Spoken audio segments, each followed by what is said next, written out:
సదాశివసమారంభాం శంకరాచార్యమధ్యమాం అస్మదాచార్యపర్యంతాం వందే గురుపరంపరాం.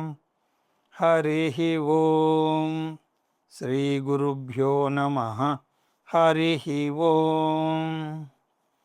పార్థాయ ప్రతిబోధితాం భగవతా నారాయణేన స్వయం వ్యాసేన గ్రథితాం పురాణమునినాం మధ్యే మహాభారతం అద్వైతామృతవర్షిణీం భగవతీం అష్టాదశాధ్యాయినీం అంబ త్వామనుసందధామి భగవద్గీతే భవద్వేషిణీం.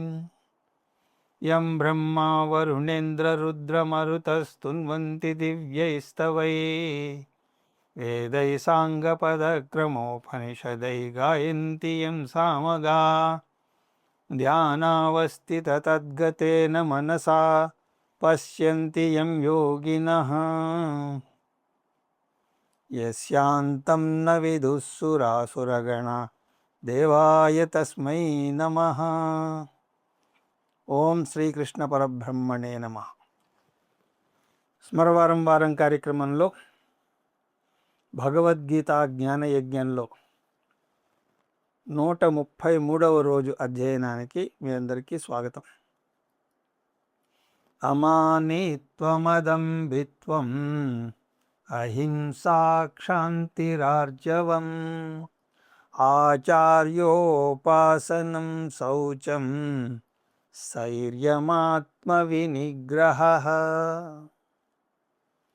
గడిచిన తరగతుల్లో ఈ శ్లోకంలోని అమానిత్వం, అదంభిత్వం, అహింస, క్షాంతి, ఆర్జవం, ఆచార్యోపాసనం అనేటువంటి 6 విలువలను మనం చూసాం. 7వ విలువ శౌచం.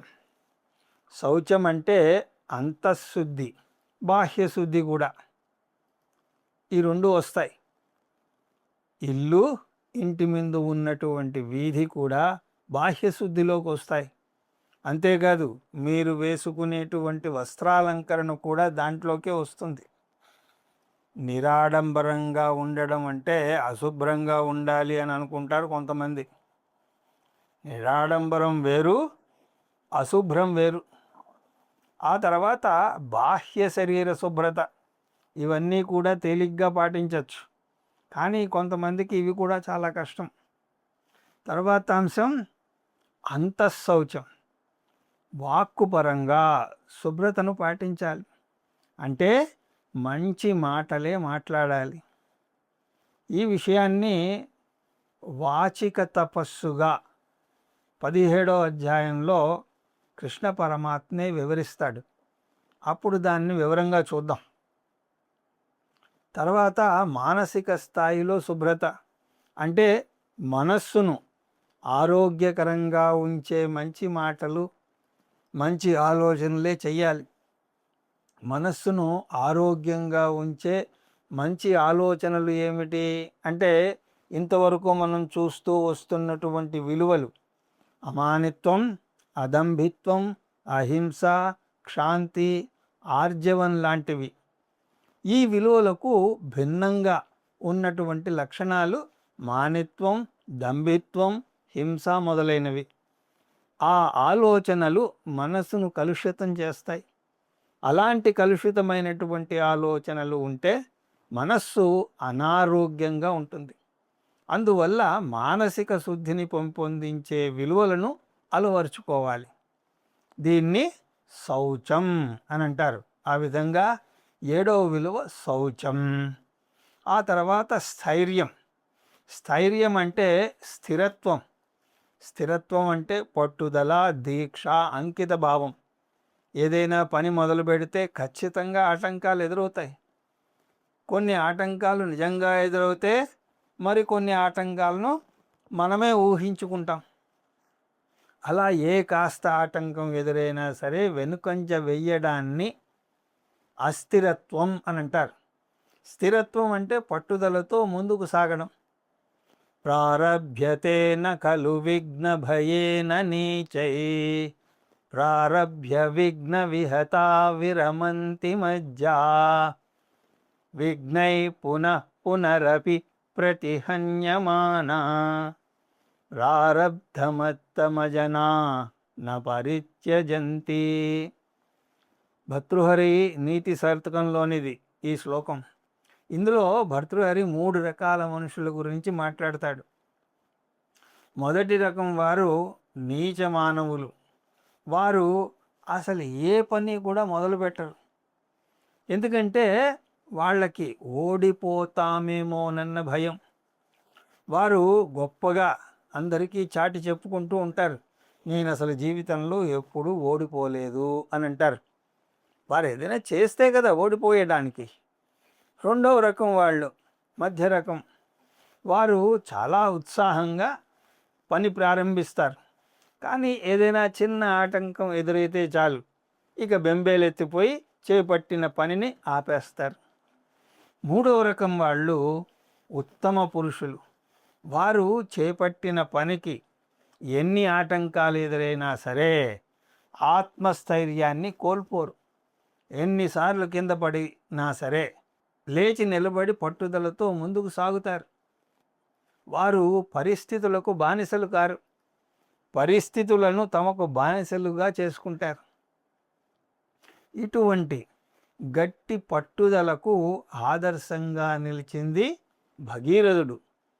భగీరథుడు ఎన్ని ఆటంకాలు ఎదురైనా సరే ఎలాగైతే మొక్కవోని ధైర్యంతో ముందుకు సాగి గంగాదేవిని భూమి నుంచి దివికి తెచ్చాడో 10వ అధ్యాయంలో మనం చూసాం.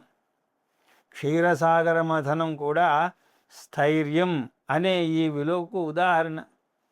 ఎన్ని ప్రలోభాలు ఎదురైనా సరే, ఎన్ని భయాలు కలిగినా దేవదానవులు వారు ఆశించిన అమృతం పొందే వరకు వారి ప్రయత్నాన్ని ఆపలేదు.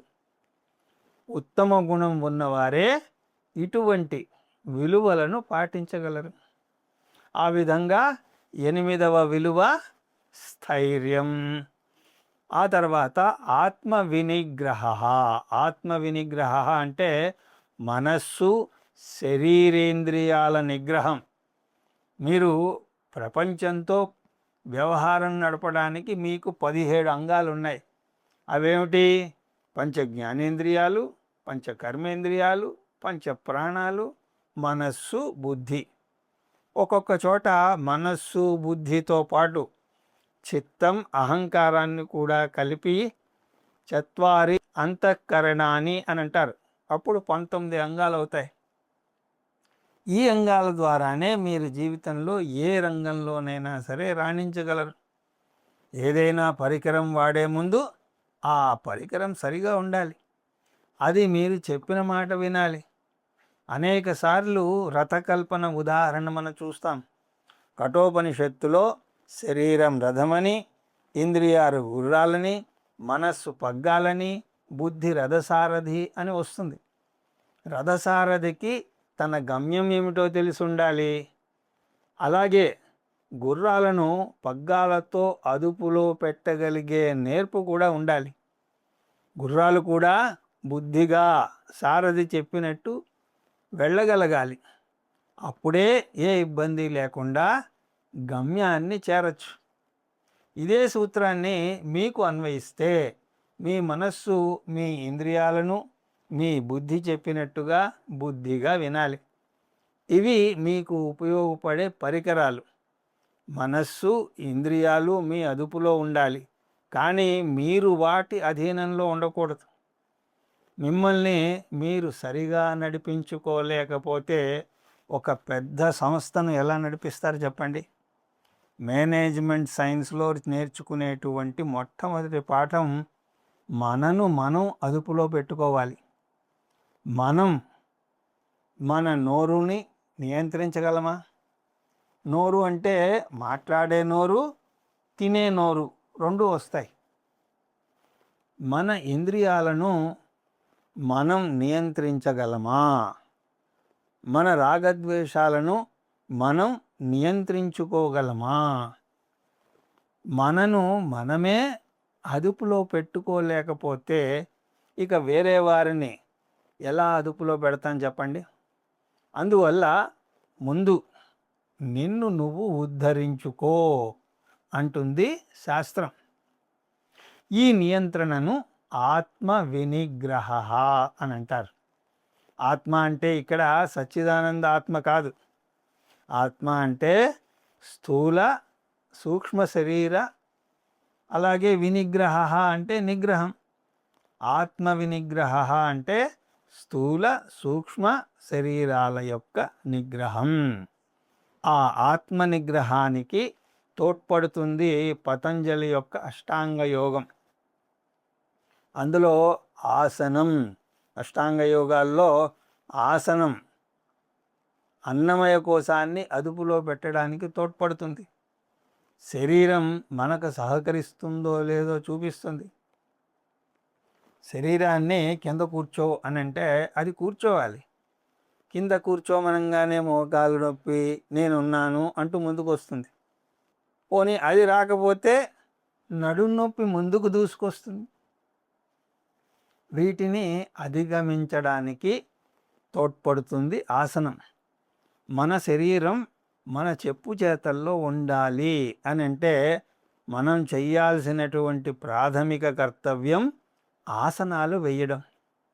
కొంతమంది వాళ్ళ యొక్క అపోహ ఏమిటి అంటే అవి మనకి కాదు, ఏదో అసాధారణ ఆసనాలు వేసేవారికి అని అనుకుంటారు.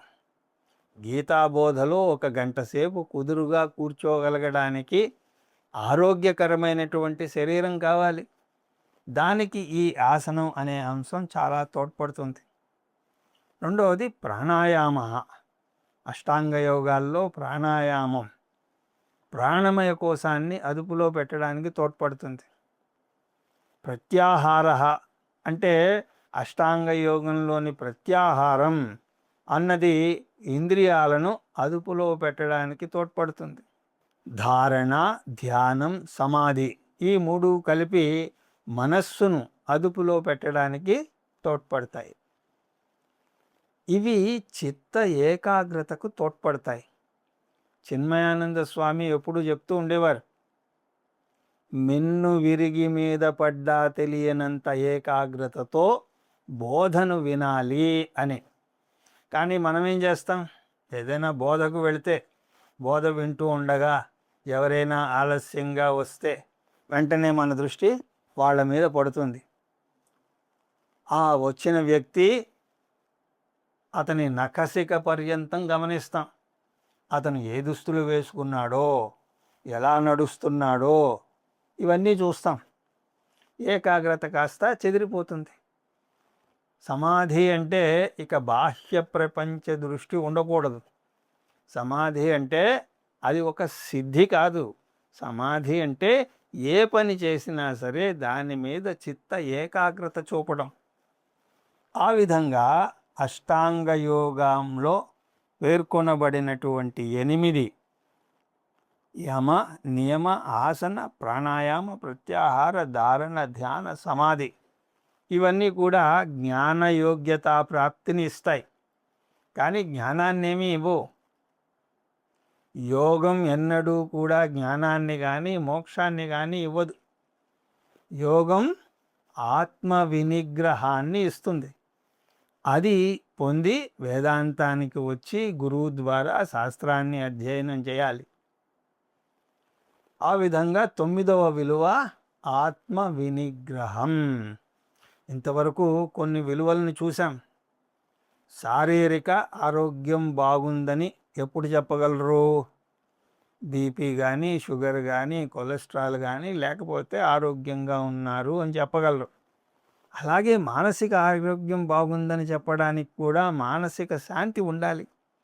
ముఖ్యంగా వేదాంతం నేర్చుకునేటువంటి వ్యక్తికి ఈ మానసిక శాంతి చాలా ముఖ్యము. మనస్సు బాగుంటేనే బుద్ధి పదునుగా పనిచేస్తుంది. మనస్సు ప్రశాంతంగా లేకపోతే మీరు చదువుతున్నవన్నీ కూడా పుస్తకాల్లో అక్షరాల వెంట మీ కళ్ళు పరుగులు తీస్తాయే కానీ అది బుద్ధిలోకి ఏమీ ఎక్కదు. ప్రసంగానికి వెళ్ళినా సరే అంతే, ప్రసంగం బుద్ధిలోకి ఎక్కదు. బుద్ధి పదునుగా ఉండాలి అంటే మనస్సు ప్రశాంతంగా ఉండాలి. మనస్సు ప్రశాంతంగా ఉండాలి అంటే మనస్సు ఆరోగ్యకరంగా ఉండాలి. మనస్సు ఆరోగ్యకరంగా ఉండాలి అంటే పైన చెప్పినటువంటి విలువలను పాటించాలి. ఇంద్రియార్థేషు వైరాగ్యం అనహంకార ఏవ చ జన్మ మృత్యుజరా వ్యాధి దుఃఖదోషానుదర్శనం. ఇంద్రియార్థేషు వైరాగ్యం. ఇంద్రియార్థేషు వైరాగ్యం అంటే ఇంద్రియ నిగ్రహం. ఇంద్రియాలు మనకు భగవంతుడిచ్చినటువంటి గొప్ప వరాలు. వాటి ద్వారానే మనం ప్రపంచంతో వ్యవహారం నడపగలుగుతున్నాం. మనకు 2 రకాల ఇంద్రియాలు ఉన్నాయి. పంచ జ్ఞానేంద్రియాలు, పంచ కర్మేంద్రియాలు. పంచ జ్ఞానేంద్రియాలు బాహ్య ప్రపంచంలోని విషయాలను మనస్సుకు చేరవేస్తాయి. వాటికి భిన్నంగా పంచ కర్మేంద్రియాలు బాహ్య ప్రపంచంతో వ్యవహారం నడపడానికి తోడ్పడతాయి. అంటే ఒకటి లోపలికి మార్గం అయితే ఇంకొకటి బయటకు మార్గం. బాహ్య ప్రపంచంతో వ్యవహారం నడపడానికి మాత్రమే కాదు, ఆధ్యాత్మిక సాధనకు కూడా ఇంద్రియాలు ఎంతో తోడ్పడతాయి.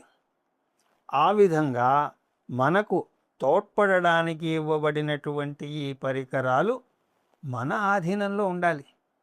కానీ మనం వాటి మాయలో పడిపోకూడదు. ఇంద్రియాలు మనకు బానిసలుగా ఉండాలి, కానీ మనం వాటికి బానిసలం కాకూడదు. ఈ ఇంద్రియాలను అదుపులో పెట్టుకోవాలి అంటే మనం చాలా జాగరూకతతో వ్యవహరించాలి. ఏమాత్రం ఏమారినా కూడా అవి మన చేయి దాటిపోతాయి. మన పంచ జ్ఞానేంద్రియాలను తీసుకుంటే అవి కన్ను, చెవి, ముక్కు, నోరు, చర్మం. అవి ప్రపంచాన్ని 5గా విభజించి దాని విషయాలు చేరవేస్తాయి. పంచ అంటే 5. ప్రపంచంలోని శబ్ద, స్పర్శ, రూప, రస, గంధాదులను చూపిస్తాయి మనకి. ఇంద్రియాలు పదే పదే ఒక వస్తువుని చూస్తూ ఉంటే వాటికి తెలియకుండానే అవి ఆ వస్తువు మీద అభిమానాన్ని పెంచుకుంటాయి. అలా ప్రతి ఒక్క ఇంద్రియము అది చూసే ఏదో ఒక విషయం మీద, ఆ వస్తువు మీద అభిమానం పెంచుకుంటుంది. క్రమంగా దానికి అలవాటు పడిపోతుంది. ఉదాహరణకు ఒక టీవీ సీరియల్ను మన కళ్ళు చూడడం మొదలుపెట్టాయి అని అనుకుందాం. మొదట్లో అవి ఆ సీరియల్ బాగుంది అని అంటాయి. ఆ తర్వాత అద్భుతంగా ఉంది అంటాయి. ఆ తర్వాత ఇక ఆ సీరియల్ చూడకపోతే నిలవలేనటువంటి పరిస్థితికి వస్తాయి. ఇక అక్కడి నుంచి మనను ఆ సీరియల్ చూస్తావా లేదా అని వేధిస్తాయి. అలా వేధించినప్పుడు ఆ ఇంద్రియం మాట వినాలా లేదా అన్నది మన ఆధీనంలో ఉంది. ఇంద్రియ నిగ్రహం అన్నది చిన్నపిల్లల పెంపకం లాంటిది. పిల్లలకు ముందు ఏదో ప్రేమ కొద్దీ ఏదో ఒకటి ఇస్తాం. ఉదాహరణకు చాక్లెట్ ఇచ్చాం. కొన్నాళ్ళు ఏదో సరదాగా అప్పుడప్పుడు ఇచ్చినటువంటి చాక్లెట్కు పిల్లలు బానిసైపోతారు. ఇక ఆ చాక్లెట్ తినందే ఉండలేనటువంటి పరిస్థితికి వస్తారు. అవి గనక ఇవ్వకపోతే కింద పడిచి ఏడ్చి రాగాలు పెట్టే పిల్లలను కూడా ఉంటారు. ఆ ఆగడం భరించలేక చాక్లెట్లు వారికి చేతిలో పెడతాం. ఇదే ఆఖరివి, మళ్ళీ ఇంకివ్వను అని బెదిరించి మరీ ఇస్తాం. కానీ ఆ ఆఖరిసారిని ఎన్నిసార్లైనా తీసుకురాగల నేర్పు ఆ పిల్లలకు ఉంటుంది. ఇంద్రియాలు కూడా ఏమీ తక్కువ తినలేదు. పిల్లలను మించి మనల్ని సతాయిస్తాయి. మొదట్లో అమాయకంగా మీరు వాటిని ముద్దు చేస్తే అవి మీకు తెలియకుండానే మీ నెత్తికెక్కి కూర్చుంటాయి. కొంతమందిని కాఫీగత ప్రాణులు అని అంటూ ఉంటారు. వారు కాఫీకి ఎంతగా బానిసైపోయారు అంటే అది లేకపోతే వారికి పిచ్చెక్కినట్లు ఉంటుంది. అలాంటి వారు పొరపాటున ఒకరోజు కాఫీ తాగకుండా ఉండి చూద్దాము అని అనుకున్నారనుకోండి, వారి ప్రయత్నాన్ని సాగనివ్వదు. వారికి తలనొప్పి కూడా తెప్పించేస్తుంది ఆ ఇంద్రియం. ఏ పని చేసినా కూడా దాని మీద ఏకాగ్రత చూపనివ్వకుండా కాఫీ జపం చేయిస్తుంది. అందువల్లనే ఇంద్రియాలు విషయ వస్తువుల వైపుకు మనల్ని బలవంతంగా లాక్కుపోతాయని కృష్ణ పరమాత్మ 2వ అధ్యాయంలోనే మనకు చెప్పాడు. యతతో హ్యాపి కౌంతేయ పురుషస్య విపశ్చితః ఇంద్రియాణి ప్రమాథేని హరంతి ప్రసభం మనః. అంతేకాదు, ఈ ఇంద్రియాలు ఎంత శక్తివంతమైనవి అంటే వాటికి జతగా మనస్సును కూడా కలుపుకుంటాయి. ఇప్పుడు బుద్ధి ఒక్కటే మిగిలింది. అసలైతే ఇంతకుముందు చెప్పిన రథకల్పనలో చూసినట్టుగా బుద్ధి అధీనంలో మనస్సు ఇంద్రియాలు ఉండాలి. కానీ బుద్ధి ఒకవైపు, మనస్సు ఇంద్రియాలు ఒకవైపు అయ్యాక ఇప్పుడు వీటి మధ్యలో అంత యుద్ధం మొదలవుతుంది. బుద్ధి పదే పదే చెప్తుంది, మీరు చేస్తున్నది తప్పు, ఇలా టీవీకి కాఫీకి బానిస అవ్వకూడదు, నేనేదో మోక్షం పొందాలి అని అనుకుంటున్నాను, మీరు నన్ను ఈ చిన్న విషయాలకే కట్టిపడేస్తే ఆ పెద్ద విజయాన్ని నేను ఎలా పొందుతాను అని అంటుంది. అయితే కొన్ని రోజులు బుద్ధి వేసిన చీవాట్లకు బుద్ధిగా లొంగినట్టే లొంగి మళ్ళీ విజృంభిస్తాయి ఈ ఇంద్రియాలు మనస్సుతో కూడిన బలం వల్ల. ఒక గొప్ప కవి అన్నాడు, పొగ తాగడం మానడం కష్టమని ఎవరన్నారు, నేను ఇప్పటికి ఎన్నోసార్లు మానేశాను అన్నట్ట. అలాగే ఆస్కార్ వైల్డ్ అద్భుతంగా అన్నారు, I can resist everything except temptation. ప్రలోభాన్ని తప్ప దేన్నైనా నేను నిగ్రహించుకోగలను అని దాని అర్థం. కానీ ఇక్కడ తమాషా ఏమిటి అంటే నిగ్రహించుకోవడం పదాన్ని ప్రలోభాన్ని అరికెట్టడానికే మనం వాడతాం. బుద్ధి మొదట్లో నేను గీత నేర్చుకుంటాను, నేను ఇలా ఇంద్రియాలకు బానిస అవ్వకూడదు అని గట్టి నిర్ణయం తీసుకుంటుంది. ఇంద్రియాలు కూడా విన్నట్టే విని మళ్ళీ మొరాయిస్తాయి. ఇలాగా ప్రచ్ఛన్న యుద్ధం సాగుతున్నప్పుడు అంతర్మథనం సాగుతుంది. ఒక పక్క ఇంద్రియాలు ముందుకు లాగితే ఇంకొక పక్క బుద్ధి వెనక్కి లాగుతుంది. రెండింటి మధ్య టగ్ ఆఫ్ వార్ సాగుతుంది. కొన్నిసార్లు గెలిచిన బుద్ధి చివరికి తానే పడిపోతుంది. అణగదొక్కి చూడు లేదా నువ్వే అణిగిపో అని అంటారు. బుద్ధి అదే చేస్తుంది, అణగదొక్కడానికి ప్రయత్నిస్తుంది. కానీ కొన్ని ప్రయత్నాలు చేశాక శక్తి విహీనమైపోతుంది. బుద్ధి కూడా ఇక ఇంద్రియాలతో జత కలుస్తుంది. జత కలవడమే కాదు, ఇప్పుడు తన శక్తిని తన చెడు పనిని సమర్థించుకోవడానికి ఉపయోగిస్తుంది. నేను సిగరెట్ కొనకపోతే సిగరెట్ అమ్మేవాడు ఏమైపోతాడు అని అంటుంది. అలా ఆ సమర్థింపు ఎలా ఉంటుందో ఈ జోక్ చూస్తే తెలుస్తుంది. ఒక వ్యక్తి ఒక తాగుబోతుకి మందు తాగితే ఎంత హానికరమో చూపించాలి అని అనుకున్నాడు. అందువల్ల అతని ముందు ఒక గ్లాసులో మందు పోసి అందులో ఒక క్రిమిని వేశాడు. ఆ క్రిమి మందులో మరణించింది. దీనివల్ల నీకేమర్థమైంది అని అడిగాడు ఆ వ్యక్తి. ఆ తాగుబోతు తడుముకోకుండా చెప్పాడు, చూసావా మందు ఎలాగ మేలు చేస్తుందో, ఆ క్రిమిని నిమిషంలో చంపేసింది.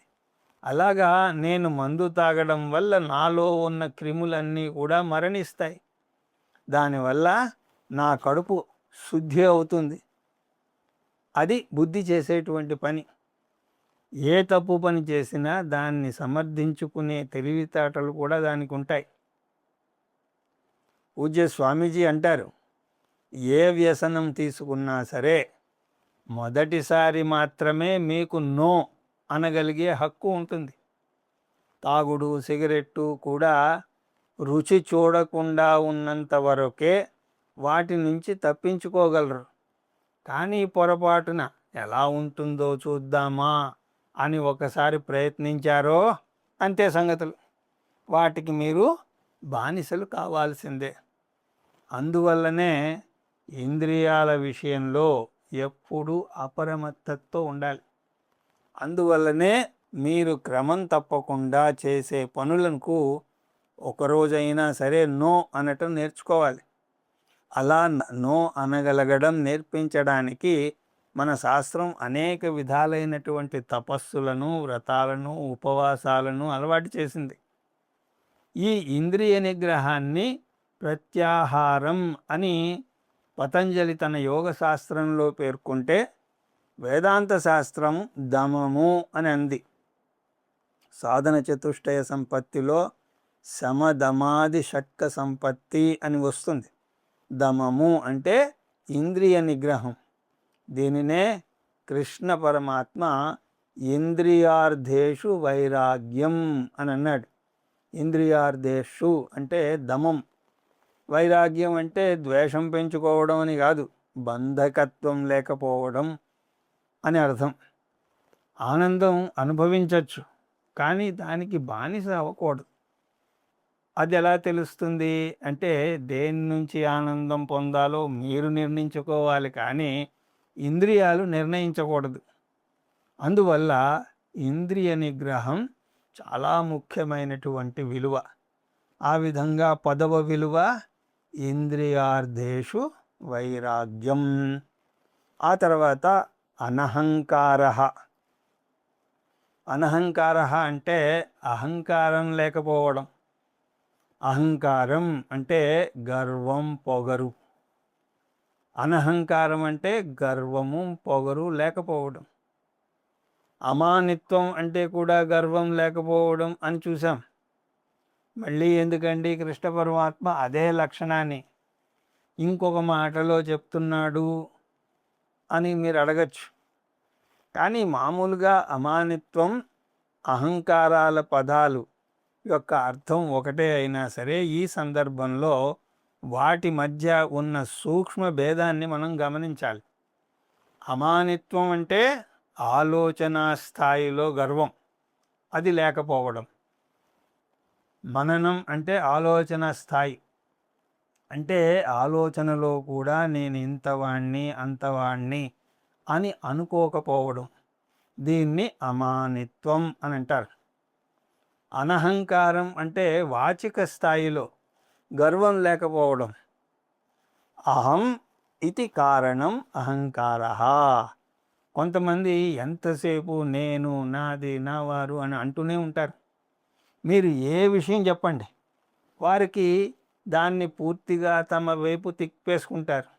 అమెరికాలో మంచు పడుతోందిట అని మీరు అన్నారనుకోండి, వెంటనే వాళ్ళేమో నేను వెళ్ళినప్పుడు అస్సలు మంచు పడలేదండి అంటూ ఏవో వారి అనుభవాల వైపుకి ప్రసంగాన్ని తిప్పేస్తారు. అలా మీరు ఈ భూమి మీద ఏ విషయం చెప్పినా సరే ఇదే తంతు.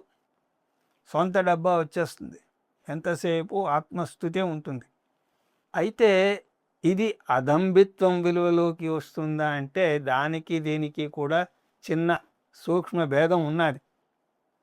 దంభిత్వం అంటే గొప్పదనాన్ని ప్రదర్శించుకోవడం, వేషంలో, ప్రవర్తనలో అహంకారం చూపించడం.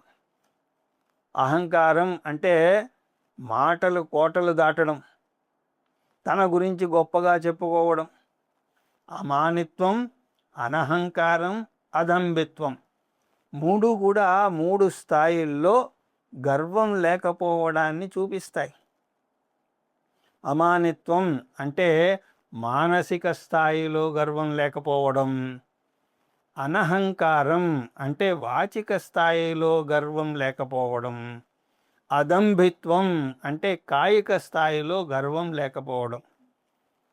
అంటే మనోవాక్కాయ కర్మలలో ఎక్కడా కూడా గర్వం ఉండకూడదు. ఆ విధంగా 11వ విలువ అనహంకారం. జన్మ మృత్యు జరా వ్యాధి దుఃఖ దోషానుదర్శనం అంటే శరీరంతో బంధం ఏర్పరచుకోకూడదు. జీవితం అంటే శరీరపరంగా జీవించడం మాత్రమే కాదు. మీరు శరీరం కన్నా భిన్నంగా ఉన్నారు. శరీరం కన్నా ఉన్నత స్థాయి మీది. శరీరం మీద అభిమానం పెంచుకుంటే అది మీ ఉన్నత ప్రగతికి అడ్డుపడ్డమే కాకుండా అనేక సమస్యలకు కూడా దారితీస్తుంది. శరీరం మీద అభిమానం పెంచుకుంటే వచ్చే సమస్యలు ఏమిటి అంటే ముఖ్యంగా ఈ రోజుల్లో జుట్టు నుంచి కాళ్ళ గోళ్ళ వరకు వాటిని అందంగా ఉంచుకోవడానికి అనేక సాధనలు వచ్చేసాయి. కనుబొమ్మలను దిద్దించేటందుకు అనేక బ్యూటీ పార్లర్లు వచ్చాయి. శరీర పోషణకు ముఖం అందంగా కనపడడానికి పడే పాటలు ఎన్నున్నాయో చెప్పలేం. శరీరం మీద ఈ మక్కువ ఈ శరీర పోషణకు బాధాకరం కావచ్చు. ఈ విషయాన్ని సరిగ్గా అర్థం చేసుకోవాలి. వేదాంతం మీ శరీరాన్ని అశ్రద్ధ చేయమని ఎప్పుడు చెప్పదు.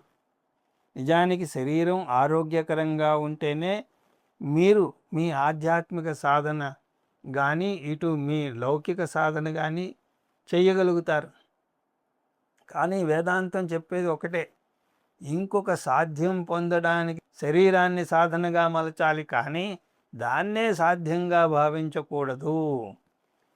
మీది పంచకోశాలున్నటువంటి శరీరం అందులో అత్యంత బాహ్యంగా ఉన్నటువంటి అన్నమయ కోసం. అయితే ఈ శరీరం మీద అభిమానాన్ని వదులుకోవడం ఎలాగా అంటే కృష్ణ పరమాత్మ అందులో ఉన్నటువంటి దోషాలను దర్శించండి అని అంటున్నాడు. దోష అనుదర్శనం. అనుదర్శనం అంటే ఒక దానిని గురించి పదే పదే తలుచుకోవడం. దేని గురించి పదే పదే తలుచుకోవాలి? దోషాల గురించి. దేహాభిమానం ఉంటే కలిగే దోషాలు ఏమిటో తెలుసుకోవాలి. ఏమిటా దోషాలు? జన్మ మృత్యు జరా వ్యాధి దుఃఖ. ఈ శరీరానికి 5 దోషాలున్నాయి. జన్మ, అదృష్టవశాత్తు జన్మ ఎత్తేసాం. 10 నెలలు తల్లి గర్భంలో ఒంటరిగా అవస్థలు పడి ఖైదీగా జీవితం గడిపి బయటకు రావడానికి కూడా అవస్థలు పడి ఎలాగైతేనే బయటకు వచ్చేసాం. ఆ బాధ అయిపోయింది. జరా అంటే వృద్ధాప్యం. వృద్ధాప్యం అంటే నిస్సహాయ స్థితిలో ఉంటాం. చిన్నప్పుడు ఉన్నటువంటి గుండె ధైర్యం నీరు కారిపోతుంది. ఎవరి మీదో శారీరకంగా ఆధారపడాలి. వయస్సు మీద పడ్డ కొద్దీ నిస్సహాయత అంతకంతకు పెరిగిపోతూ ఉంటుంది. వ్యాధి అంటే అనారోగ్యం. అనేక రకాల అనారోగ్యాలు కలుగుతూ ఉంటాయి. మృత్యువు అంటే మరణం. నా అన్నవారి అందరి నుంచి వదిలి మృత్యు బారిన పడాలి. దుఃఖం, ఇవన్నీ దుఃఖానికి దారితీస్తాయి. ఇవన్నీ కూడా దేహాభిమానం పెంచుకోవడం వల్ల కలిగే దుఃఖాలు. ఆత్మజ్ఞానం పొందాలి అంటే దేహాభిమాన దోష దర్శనం చెయ్యాలి. అప్పుడే ఈ దేహాభిమానం పోతుంది. ఆ విధంగా 12వ విలువ జన్మ మృత్యు జరా వ్యాధి దుఃఖ దోషానుదర్శనం. మిగతా విలువల్ని మనం తర్వాత తరగతుల్లో దర్శించే ప్రయత్నం చేద్దామని తెలియజేసుకుంటూ హరి ఓం తత్సత్.